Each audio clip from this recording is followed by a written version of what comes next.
والمرسلات عرفا فالعاصفات عصفا والناشرات نشرا فالفارقات فرقا فالملقيات ذكرا عذرا أو نذرا إنما توعدون لواقع فإذا النجوم طمست وإذا السماء فرجت وإذا الجبال نصفت وإذا الرسل أقتت لأي يوم أجلت ليوم الفصل وما أدراك ما يوم الفصل ويل يومئذ للمكذبين ألم نهلك الأولين ثم نتبعهم الآخرين كذلك نفعل بالمجرمين ويل يومئذ للمكذبين ألم نخلقكم من ماء مهين فجعلناه في قرار مكين إلى قدر معلوم فقدرنا فنعم القادرون ويل يومئذ للمكذبين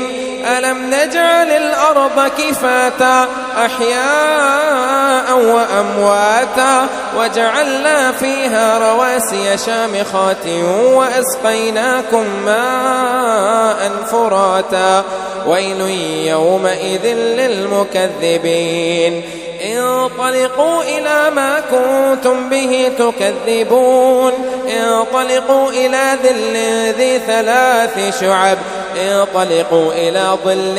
ذي 3 شعب لا ضليل ولا يغني من اللهب إنها ترمي بشرر كالقصر كأنه جمالة صفر ويل يومئذ للمكذبين هذا يوم لا ينطقون ولا يؤذن لهم فيعتذرون ويل يومئذ للمكذبين هذا يوم الفصل جمعناكم والأولين فإن كان لكم كيد فكيدون ويل يومئذ للمكذبين إن المتقين في ظلال وعيون وفواكه مما يشتهون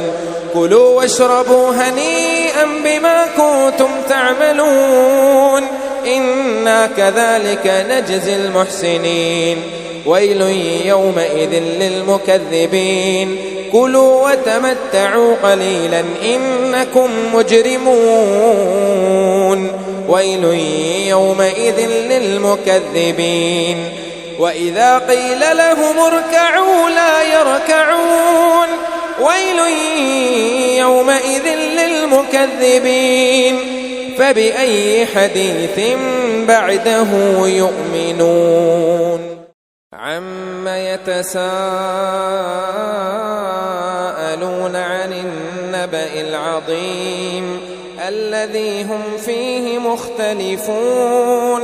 كلا سيعلمون ثم كلا سيعلمون ألم نجعل الأرض مهادا والجبال أوتادا وخلقناكم أزواجا وجعلنا نومكم سباتا وجعلنا الليل لباسا وجعلنا النهار معاشا وبنينا فوقكم 7 شدادا وجعلنا سراجا وهاجا وأنزلنا من المعصرات ماء ثجاجا لنخرج به حبا ونباتا وجنات ألفافا إن يوم الفصل كان ميقاتا يوم ينفخ في الصور فتأتون أفواجا وفتحت السماء فكانت أبوابا وسيرت الجبال فكانت سرابا إن جهنم كانت مرصادا للطاغين مآبا لابثين فيها أحقابا لا يذوقون فيها بردا ولا شرابا إلا حميما وغساقا جزاء وفاقا إنهم كانوا لا يرجون حسابا وكذبوا بآياتنا كذابا وكل شيء أحصيناه كتابا فذوقوا فلن نزيدكم إلا عذابا إن للمتقين مفازا حدائق وأعنابا وكواعب أترابا وكأسا دهاقا لا يسمعون فيها لغوا ولا كذابا جزاء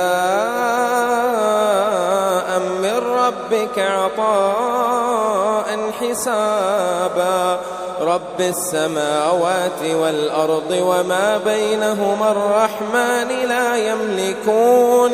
لا يملكون منه خطابا يوم يقوم الروح والملائكة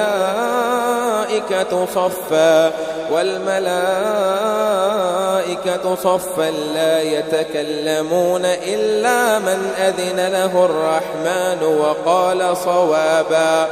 ذلك اليوم الحق فمن شاء اتخذ إلى ربه مآبا إنا